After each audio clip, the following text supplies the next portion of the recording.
Daily news and analysis. We keep you informed and inspired. This is World Today. As spring arrives and temperatures rise, China is witnessing its annual surge in travel and outdoor activities. But beneath the seasonal leisure lies a deeper trend. From RV camping and cruise tourism to low-altitude flights, many Chinese people are not just traveling, they're traveling differently. These emerging forms of spending are now gaining strong support at the policy level. So what is driving this change? Is it simply a rebound in consumer confidence, or does it point to a broader shift in how people choose to spend? And as policymakers encourage these new scenarios, what could it mean for local economies and China's long-term growth? Hello and welcome to the panel discussion of World Today. I'm Dou Hongyu in Beijing. To delve deeper into these questions, we're joined by Professor John Gong from the University of International Business and Economics, Assistant Professor of Economics Li Luan with the School of Economics at Peking University, and Mario Cavolo, founder and CEO of M Communications Group. He's also a senior fellow at the Center for China and Globalization. So welcome to the show, gentlemen. First of all, a question to all of you, and let's start with Professor Gong. Now that the weather is warming up and people are getting more willing and comfortable to travel and enjoy the spring scenery, what consumer spending trends have you noticed so far? Thank you very much for having me. The things you've just mentioned in economics, what we call experience goods, expenditures on leisure, these things represent a larger share of Chinese consumers' consumption basket. And I think this represents a structural trend, and its trend is inevitable in the context of China's living standard has been steadily rising. And that's a sort of a universal phenomenon in many countries. Expenditures on things other than food, other than clothing, other than housing, transportation, more and more things are spent on sports, leisure, other types of experience goods. This is a general trend, and inevitably China is following the same trend as many other developed countries.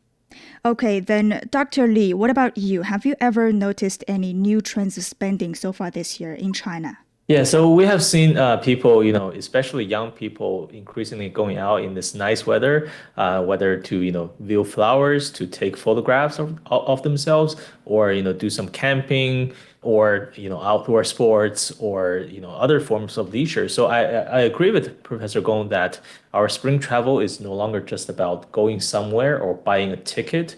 It's increasingly about how do we want to spend their time, especially in this beautiful weather. So we're seeing, for example, the spring consumption is really becoming multi-layered. So people are combining their transportation, their leisure, their dining, and also equipment rental and car rental, as well as social sharing into one package. So we're seeing, for example, people taking beautiful pictures into these in these places of interest and also sharing them on their social media. So we're seeing a multiplier effect that strengthens both on the product consumption, but also, as Professor Gong also mentioned, the experience consumption. And that's what I think is a really noticeable trend this year. Okay, multi-layer consumption. Then Mario, what's your point of view? I love the topic, and I want to kind of frame the theme of the discussion with two kind of famous phrases. And one of them is just back to nature. That's a big part of it, is back to nature. And the rising urban economies in China, I mean, everyone knows what's happened here, particularly since the year 2000, was right when I was arriving. I mean, it was amazing for me. I arrived in 99. And we all know what's happened in the last 26 years. The urbanization of the big cities, but the rising urban economies are good for the country, rising incomes. It's been a wonderful upward trend. But urban life is also hectic, crowded with lots of traffic, and people want to take a break and realize that going back to nature, we say in Chinese, 恢复精神, right? Restore your spirit. Sightseeing the countryside is wonderful. I'm up here in Liaoning. My wife's hometown is Shenyang. We've been up here for 9 years, and it's just wonderful to do that. And In addition, there's a of course, social media has taken over the world. We love to share our moments. Write moments. We chat moments. That's what it is. And on all of the other China social media as well, Xiao Hongsu and many others, Douyin. And so there's this thing of vlogging our daily lives. Oh, I'm in this really cool place, and you put up a quick video. So this is sort of like mini travel vlogging. So that's part of the new social media landscape as well. And people are enjoying the idea of sharing their experiences. And then the other phrase that comes to my mind is road trip. That's the one back in America where I was born and raised. It's like, we're going to hit the road. We're going to do a road trip, and that's a special experience, much different than getting in an airplane, and going somewhere. Okay, so go back to nature and take road trips. You have mentioned a lot of outdoor activities. The spring is seen as a golden season for camping, which is nothing new in China. But now China's policy is specifically highlighting RV camping, which means recreational vehicle camping, which means you just drive a motor home outside and you live in that motor home at night. So it looks like a mini hotel room. So Professor Gong, why is China's policy specifically highlighting this activity? But emphasize the difference between a RV-based travel experience versus a normal, say, a vacation, relying on the traditional transportation means and staying in a hotel room. I think the two major differences in my view. One is that RV traveling usually takes longer time for a more extended, longer vacation. You're going to stay in a hotel room. If you have to stay in a hotel room, you have to stay in a hotel room for maybe two weeks or 3 weeks, and it's a bit expensive, I guess. But if you stay in your vehicle, which we call it a recreational vehicle, RV, an RV usually is equipped with the daily necessities. It has a bathroom. You can take a shower. There's a toilet. You can go to the bathroom. You can do cooking inside. There's a bed inside. You can sleep on it at night when it's parked. So if you do this, it's more economical. You can do this in a longer period of time, a couple of weeks. You can do that. That's the first major difference. The second major difference is that it allows you to travel into more remote areas. I mean, getting closer to nature. It used to be quite popular for people to drive an RV to areas in Tibet, for example, right? It's not hotel is not easily accessible. It takes a long time to hotel. So it's the bottom line is that it's getting closer to nature, and I think it's getting more and more popular because people's living standards catching up with that. People like to take longer vacation. People do want to take their vacation to closer to nature. And that's what they are doing, and they can afford buying an RV. An RV is a more expensive vehicle. It has somewhat like a van, and it's equipped and furnished very differently inside. And also, I think from the government's policy perspective, it represents a new industry, right? It represents a sort of a derivative area of the traditional automobile industry, and that creates GDP, I guess. It creates more jobs and more revenues, tax revenues. So that's part of the GDP growth, right? So when it's always good to see the birth of a new industry, and this industry actually has been around for quite a while, but now it looks like it's really about to take off. It used to be quite small sales numbers. People are not used to that. Many people have never heard about it. Now it's getting more popular, and I think it's quite popular among retirees. People who have already don't have a daytime work, a daytime job, and extended vacation for 2 or 3 months on the road. And I think quite importantly, it represents a sort of a spirit of freedom that's popular in the United States, as Mario was talking about, right? Hit the road, go wherever you want to go, and totally unbound by airline tickets, transportation. You just want to go wherever you want to go. It represents a spirit of freedom, I would say. Okay. Yeah. So it is a great choice for what Mario just said, going back to nature and taking road trips. But we've also seen this kind of growth in this area. Industry reports show that over 23,000 motorhomes were registered last year. That's a 24% increase from 2024. And the camping markets grew by over 16%. So, Dr. Li, apart from government support, what is driving this growth?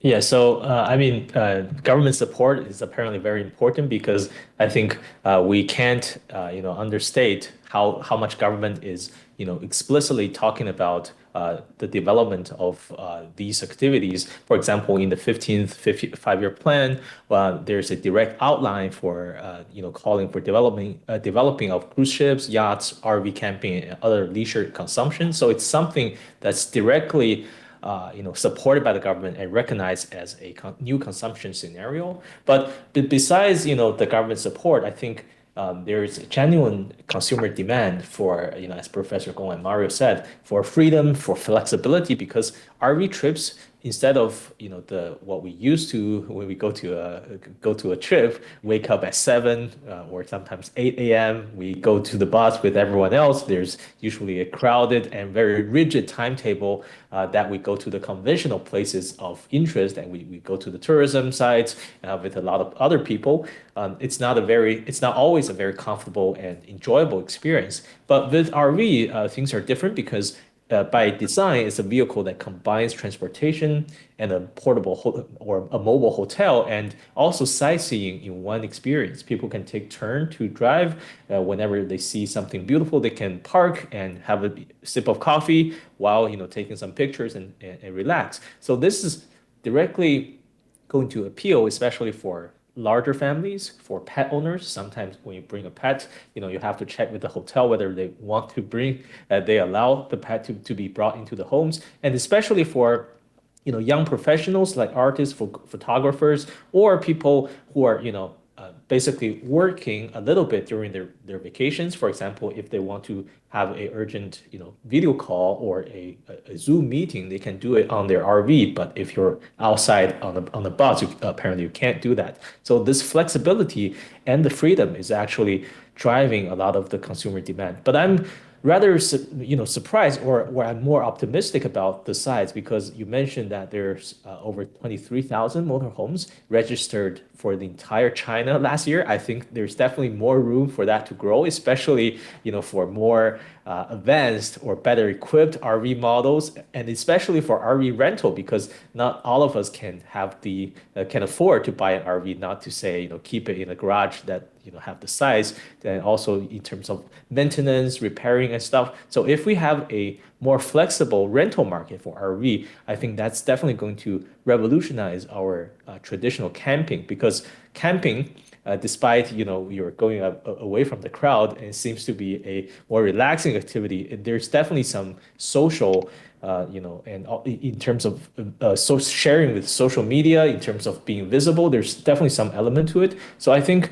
having more accessible RVs can definitely revolutionize camping, because you could turn camping into a more personalized, more almost like a statement of your identity, because in modern times people really demand for this idea, unique experience, not similar to everyone else. So this expression for your identity is also going to be very important, and it's probably going to be a deeper shift in lifestyle as well. Mm-hmm.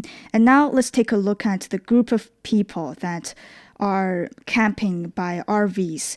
Just now, Professor Gong have mentioned that there are retirees who are camping by RVs. That's true. But if we take a look at the figures, the majority of the RV campers are actually people aged 25 to 40 in first-tier cities. They're contributing over 70% of the RV camping market. So, Professor Gong, why is RV camping gaining such attraction among younger generations? And how do you assess the spending power of younger people in China today? Well, actually, it's quite a surprise to me. I thought people do this are usually people who have plenty of time. They're typically retirees. But obviously, as you pointed out, the largest segment is coming from people aged between 25 to 40. My guess is that this group probably represents, a little bit more purchasing power, They can afford to buy an RV. It's a little bit more expensive than a typical automobile. I would say at least twice, maybe even three times as expensive, depending on the size and capability and the trim level inside. And probably also because this segment of the population are more enthusiastic about taking their life to nature, more interested in exploring, more interested in traveling, and that's probably the reason. Look at the statement you just made. These are also people from first tier cities. So I guess people in first tier cities are more exposed to a new lifestyle popular in the West, popular in the United States. They are probably more audacious to exploring new things, more susceptible to a new lifestyle, I guess, change of a lifestyle. And I guess that might be the driving factors here. In any case, I would imagine that sooner or later, this fad about RV will spread to the retiree community sooner or later. It's going to happen because they have the time and they have the financial resources to do that. Yes, definitely. And then, Dr. Lee, it is quite interesting because RV camping has been a lifestyle in the West for quite a long time. It's not a Chinese tradition. Why has it started to take off in China in the past decade?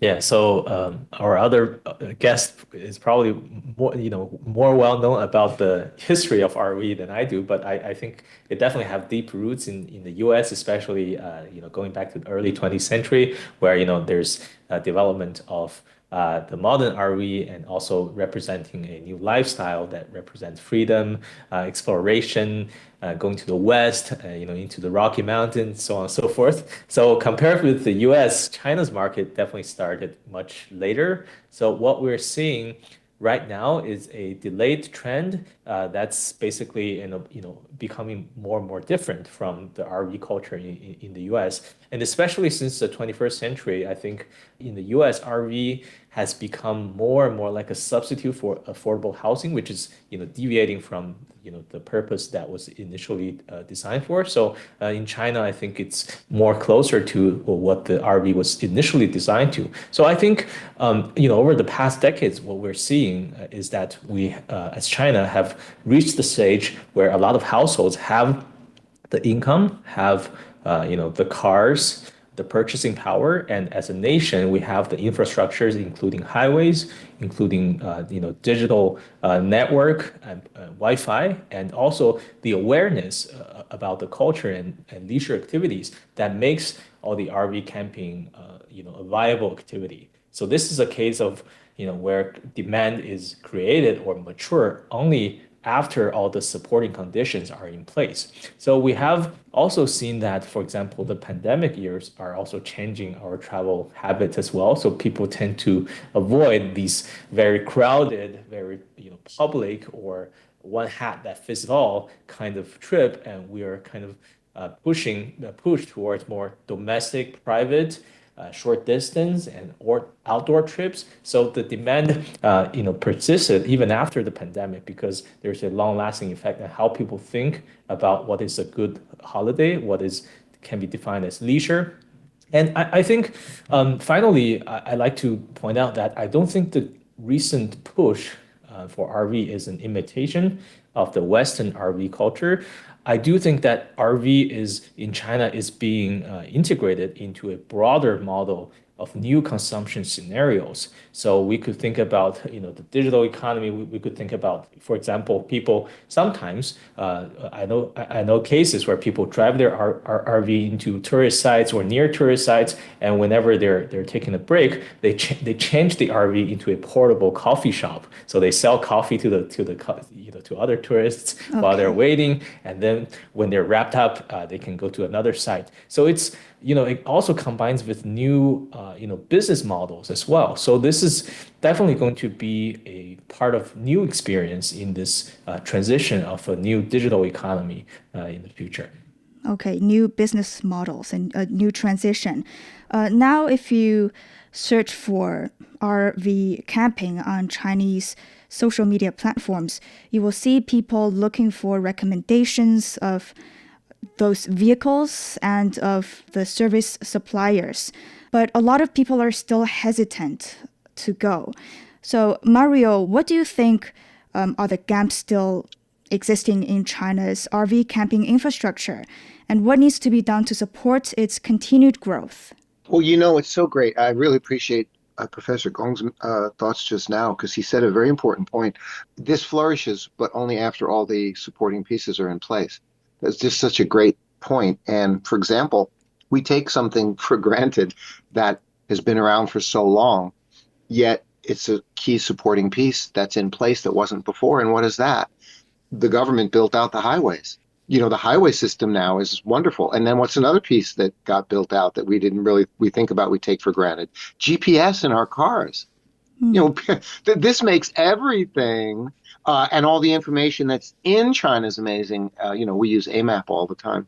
The detailed information that's inside the GPS. So this makes and then of course, you have WeChat, you're connected to the world and all the other apps. So this connectivity, this level of sophisticated ability makes doing a road trip 20 times easier than it was before all of these things existed. So though all of those supporting pieces are in place, and then whatever gaps that are existing in RV and camping infrastructure, well, those gaps, whatever they are, they're being filled rapidly. There's been a massive increase in camping and RV infrastructure sites, RV charging stations, plug-in stations where you plug in your electric and water, the adoption of the new C6 license as well, the RV license. If you're towing an RV, rather than a self-drive, you need a different license. There's people who are doing that. A friend of mine traveled China that way for 3 years. And then for me, it's a great, happy story. I love this topic tonight because I have a bird's eye view.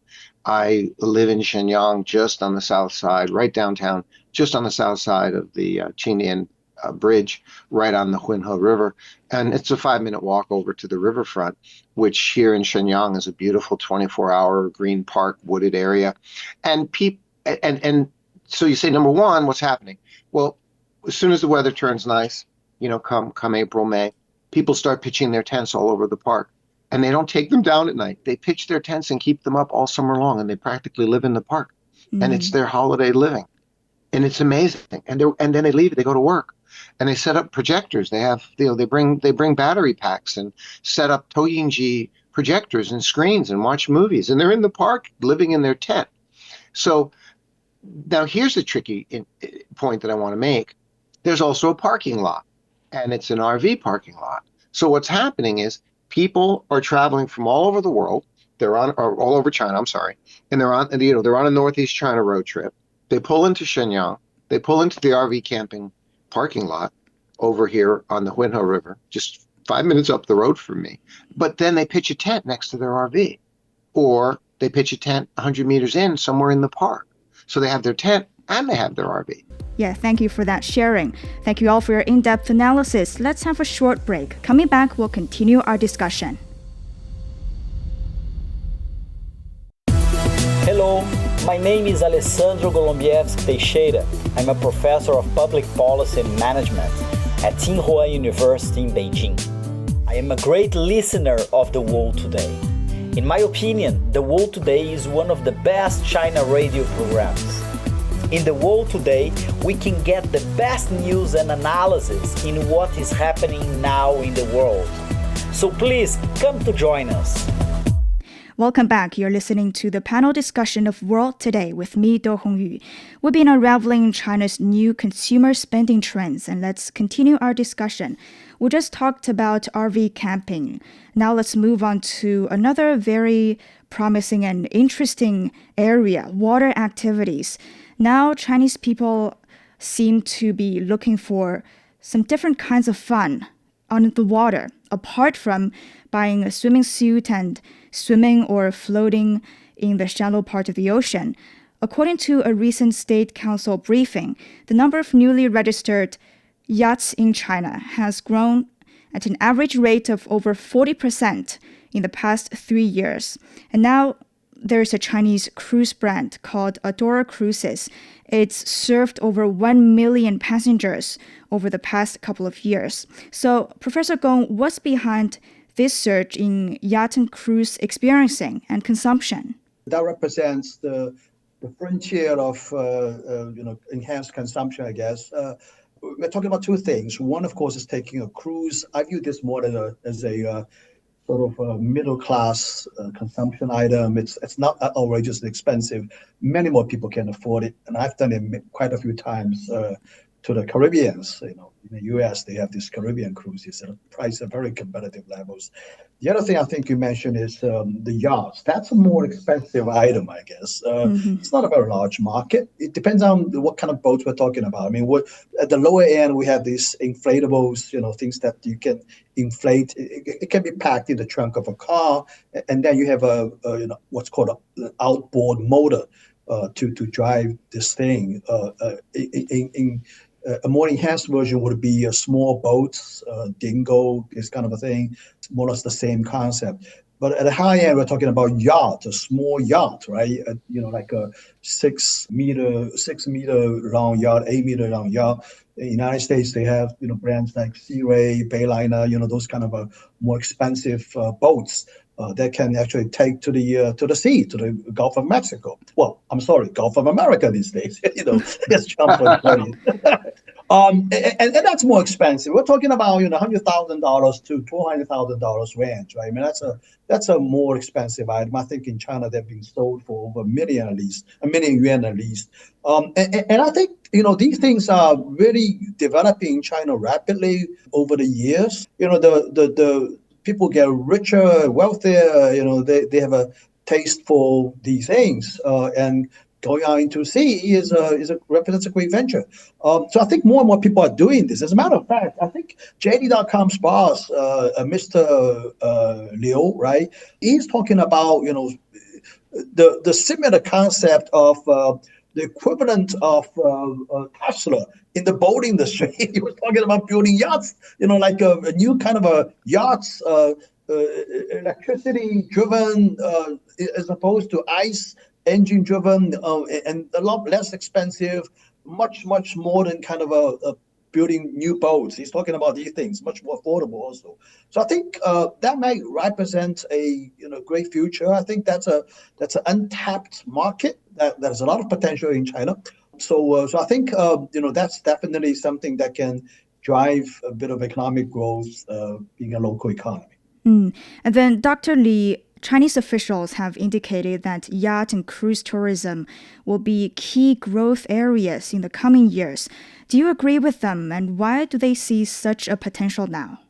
Yeah, I definitely agree. I think these two types of marine can really unlock a lot of spending across transportation, hospitality, tourism, retail, and culture at the same time. Because if you have been to a cruise ship, you will know that there are a lot of people working on the cruise ship, whether in the kitchen or in the service sector, in the cleaning department, so on and so forth. So we're talking about a lot of employment, and the trip is going to support many kinds of consumption, both the ticket on the cruise and also in terms of fine dining, in terms of wine, in terms of experience, and also when the cruise ship goes to other destinations, there's going to bring higher consumption to the local government, to the local economy as well. Now, talking about yacht is more for the affluent or the richer group of population, but that's definitely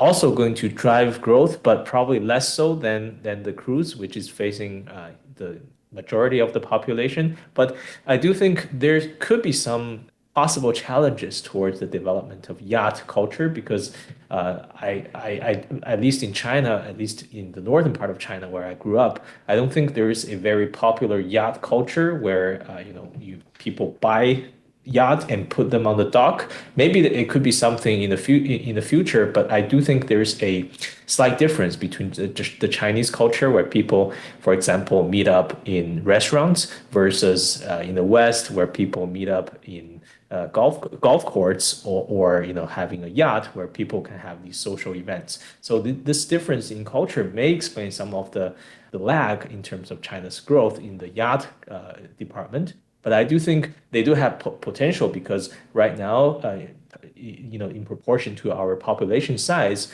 the size of these marine leisure, both yacht and cruise, is relatively underdeveloped. So I do think there's going to be a lot of room for these both these sectors to mature in the future. A huge potential. And now let's again take a look at the major consumption power in this area. This time it is the elders. For example, during this year's Spring Festival, more than 1/3 of cruise passengers getting aboard in northern China's Tianjin were seniors aged 60 and above. Mario, why is cruise tourism so popular among the elders? And what does this tell us about the purchasing power of China's senior population? I'm so happy I could tell you a lot about this from my own personal experiences with my own family. In addition to two things, I worked on the cruise ships out of China twice. One time I did a contract on Royal Caribbean out of the Shanghai Baoshan port and worked on the ships that were bringing the Chinese passengers over into Korea, South Korea, Mexico. So I really got an inside view of the situation, which is not new. It's been growing tremendously. And this was my first time back in 2009. And Royal Caribbean and maybe one or two other ships were there at the Shanghai Baoshan port. Well, 10 years later, they'd expanded the port. And then there was like 10 ships from all the different cruise lines, Princess, Royal Caribbean, Costa. The second time I worked on Costa Atlantica, and it was the same thing. So actually this cruise expansion, it's not to say will grow. It already was booming from 2009 through 2017. It was booming, booming, booming. And then of course, we know what I'm going to say next. The pandemic utterly destroyed it. It came to a screeching halt. And that's unfortunate. So now it's being revived, but it was on such a strong track. Royal Caribbean was making tons of money. And the characteristics are exactly as Dr. Lee and Professor John Gong has already been saying. Number one, elderly passengers. Number two, inexpensive cruises. Number three, they're going to Korea and Japan to go shopping. They're so happy to go and buy stuff and bring it back, and they discovered the wonderful world of cruising, which I've been on many. I think it was Dr. Lee who said you've been on a lot of Caribbean cruises. Yeah, they're amazing. They're an amazing experience. And the reason that they're so good for elderly is because they're an all-encompassing experience. So everything is, once they step on the ship, the service level is extremely high, and elderly need more attention. And there's activities throughout the day and meals throughout the day and Broadway shows in the evening. And there's 5 bands on every ship. And it's amazing. We did this. We took my mother-in-law, my elderly mother-in-law. We took her 2 years ago onto the Mengshang Chengzhen. The Mengshang Chengzhen is in Tianjin, and it's a beautiful ship. It was an old Princess cruise ship, which they purchased. And it's a beautiful ship. And so this is out of Tianjin. This is out of Shanghai. I think these are the 2 main ports now. And for the elderly to go on a ship, my mother-in-law, and she doesn't like to go anywhere. She's a very local conservative person, and that's great. Well, so she left the country. She left the country of China for the very first time when we brought her on that ship to Korea and Japan, which was a great experience, a feather in the cap for the family. And guess what? My mother-in-law had a wonderful time. She loved it. She just couldn't believe that everything was right at her fingertips, 24 hours a day on a cruise ship. And elderly need that level of attention and care in terms of guest services, that kind of a thing. Mm-hmm. Thank you, Maria, for all those sharing, especially leading us to see what it's like during a cruise trip. I might add just a little note there. Okay. People from China love gambling. I don't know if it's legal. Oh, yeah. It's legal to gamble on the ships off the shore of China, I guess, right? Yep, that's another reason. Yes, that's right. That's another. And as soon as the ship has to clear customs, and then the ship has to clear the 12-mile international waters barrier, and then they open the casino. Okay. Good to know. But for many of us, cruise and yacht tourism still sound like luxury experiences only reserved for the few, the wealthy. But as Mario said, there are inexpensive projects. For example, if you look for those projects on China's top traveling booking platform, there's such a project with a 6-day cruise from Tianjin to Jeju Island and Incheon in South Korea. It's less than 2,000 yuan per person, about $300. It's even cheaper than traveling there by oneself, I guess. So, Professor Gong, with such prices, how can we better promote cruise and yacht tourism to a broader audience? Yeah, well, I mean, cruise is a middle class thing. I've already said it's actually not that expensive. But you have to be a little bit careful. I mean, I think the price you're seeing is probably at the bottom deck of that ship. You don't have much of a view at all. It's probably inside it's not the outside deck, outside cabin, what they call it. It's inside cabin. Okay. So we have no view at all. Usually, if you have a decent view outside cabin, if you have a balcony, it's going to be more expensive than that. Having said that, I think it's still very affordable to the middle class in China. But a yacht is a totally different story, I would say. A yacht is at least over 1 million yuan, at least in my view. And my understanding is that I know a little bit about this industry in China. The issue is actually not even with the cost of owning a yacht. The issue is about the docking space. We don't have a infrastructure here in China that is built for docking many more ships, yachts like this. And it's also a chicken and egg problem. If you don't have many yachts, investors are not going to build these docks. If you don't have these docks, the people are not going to buy boats because it's a hassle to find a place to park, and then it's outrageously expensive just to do the maintenance and pay for the parking. So I think it needs development. I don't think it's going to be.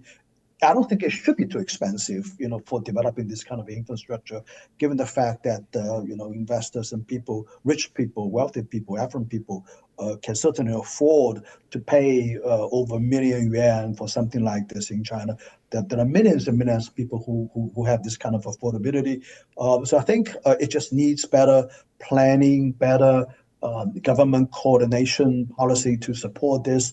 So I think over time, the infrastructure for the yacht industry, for the yacht consumption around major, larger cities, coastal cities in China will eventually develop, in my view. It's just going to take some more time.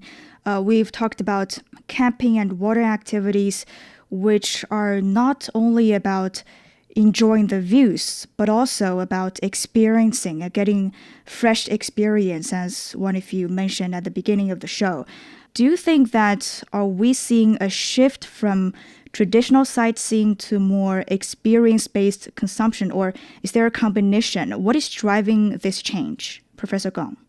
Well, I think this is a structural pattern here that once people get beyond the level of better food, better housing, better cars, they'll be looking for something new, right? And these are the new frontiers. And as a matter of fact, these new frontiers are relatively mature in more developed economies in the West, in the United States, for example. And they're starting to be developed here in China. Some of them actually have already fairly developed, as Mario has already mentioned. So all of these things, I think anything that you see in the West where rich people spend on, are going to be exactly happening the same way in China as well, sooner or later. So I think, we're just doing some catch up, and these things will develop eventually. And I think from government's point of view, as I said, we need better policies to facilitate, to exacerbate, to accelerate this kind of this growth, and make it happen earlier and faster. And Mario, what do you think is driving this change, the more emphasis on experience-based consumption? We just have this amazing thing happened in our generations, which is just the opening up of China to itself, not to the world, but to itself. What I've been here 26 years, and I'm just amazed at how wonderful life in China is, and I see the same thing happening for Chinese people in this society. And don't get me wrong, of course, if people who low income households have it tough in every planet, in every country of the world. It doesn't matter what country it is, but you have this massive middle class that's very, very comfortable I mean, it's a middle class far larger than the entire population of the entire United States. And so this number of households that have what we call in economics consumer discretionary income, right? So that's what's driving it, along with a lot of the cultural points that we've mentioned and talked about. And by the way, I wanted to go back and mention about yachts. Actually, it has developed substantially, at least down in Sanya, down in Hainan Island, so down around Hong Kong, Zhuhai, but particularly all around Hainan Island, even up in Haikou and over on the side, Boao. So there's been, we've had it for years up here in Qingdao as well, but it's most substantial now down in Sanya. And it's, of course, yeah, it's for people who can afford such riches. It's for the millionaires.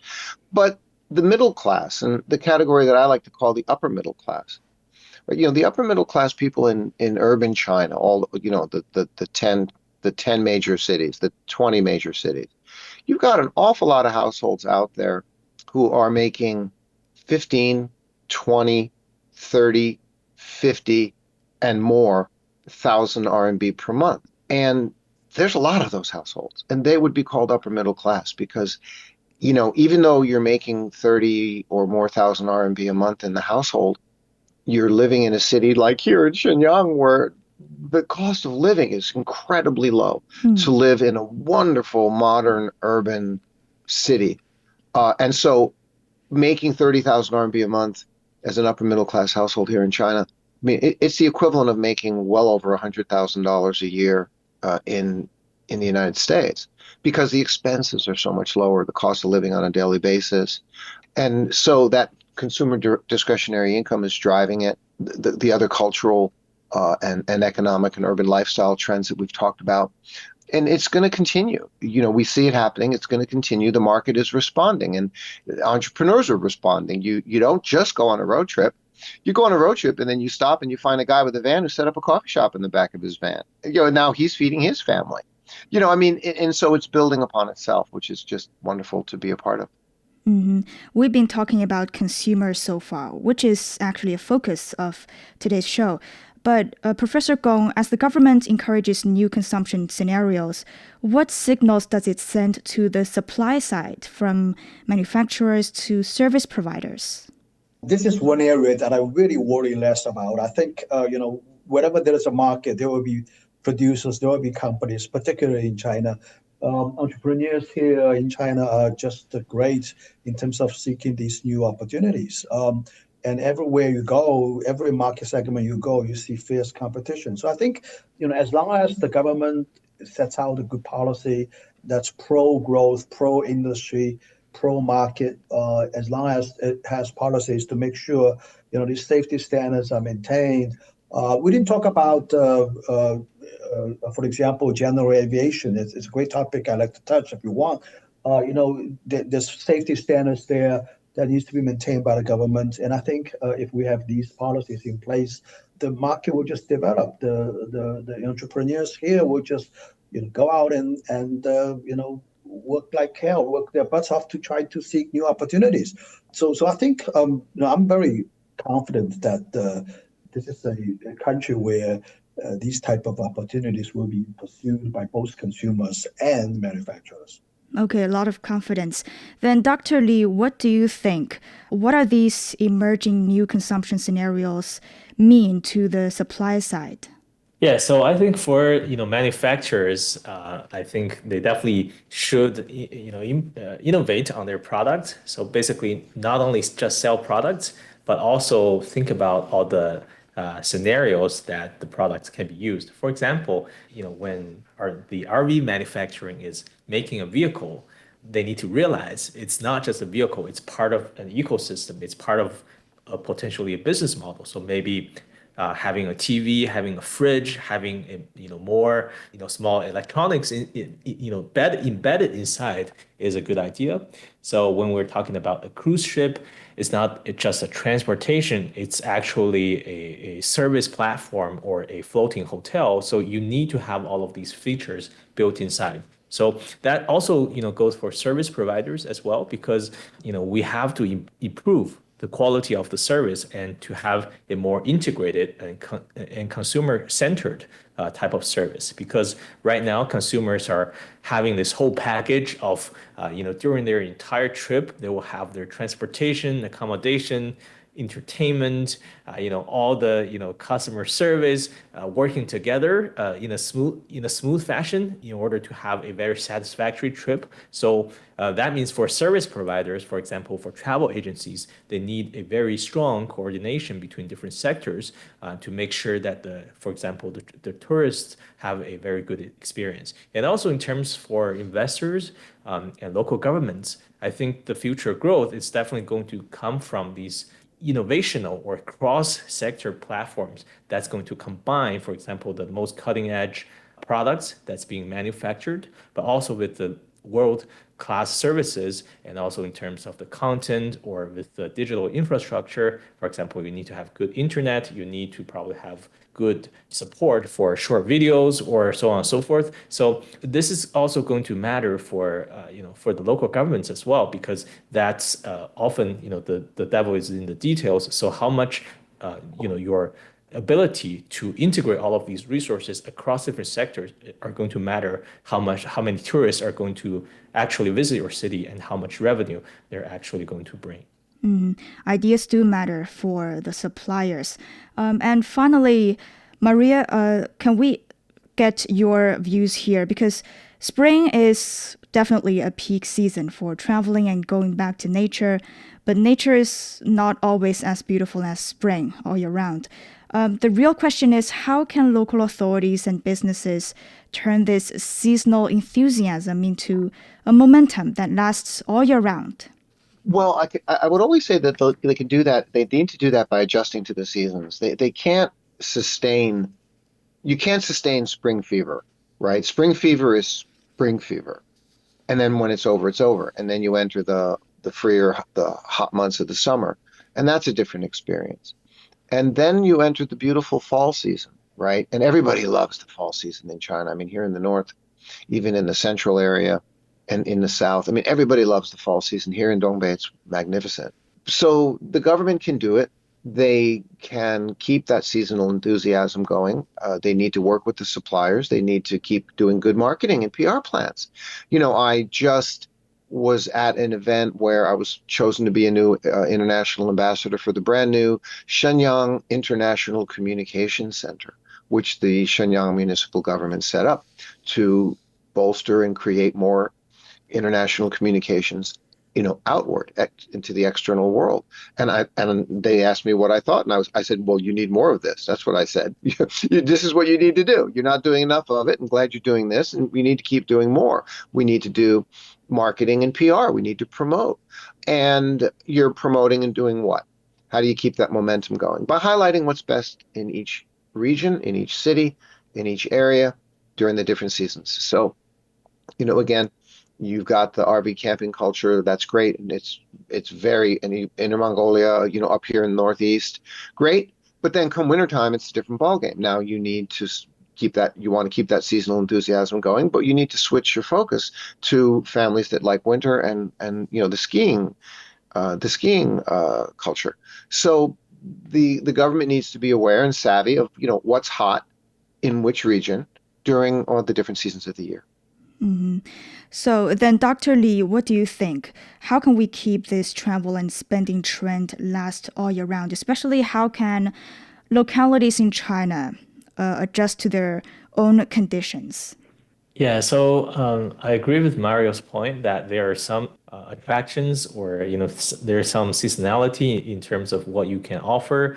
There's also need to be more focus around promoting these activities. So I think a good example to answer your question is Chongli, which is a popular winter skiing destination. But we're seeing, for example, a lot of effort to try to turn these seasonal traffic into a year-round tourism. For example, in summer, we also see a lot of tourists actually visit resorts in Chongli because the summer temperature there are definitely lower than Beijing, often around 18 degrees Celsius. So activities like mountain biking and hiking are becoming very, very popular in Chongli in the summer times. So that's the direction I think a lot of local government could take, because instead of relying just on one peak season, they should actually work with the resort to build a all year long destination brand where they can offer different experiences throughout the year. So we are seeing, of course, in Switzerland, in New Zealand, similar features. So ski towns in the winter can be turned into, for example, centers or hubs for outdoor activities like skydiving and so on and so forth. So this is one thing that the local government can offer. And secondly, I think the local government should definitely double down in investing in the basic infrastructure. That's including transportation, parking, for example, for the RVs, as we mentioned, building of campsites, which can be used pretty much all year long, and also to have the necessary safety system and public services that's needed. Sometimes when people go to an RV park, they don't find enough tap water or bathroom, so make sure to have enough of those. And I think finally, I think businesses need to shift from how to keep a good amount of traffic towards how to have more retention for the customers. Okay, that's all for this edition of World Today. Thank you so much for listening. Bye for now.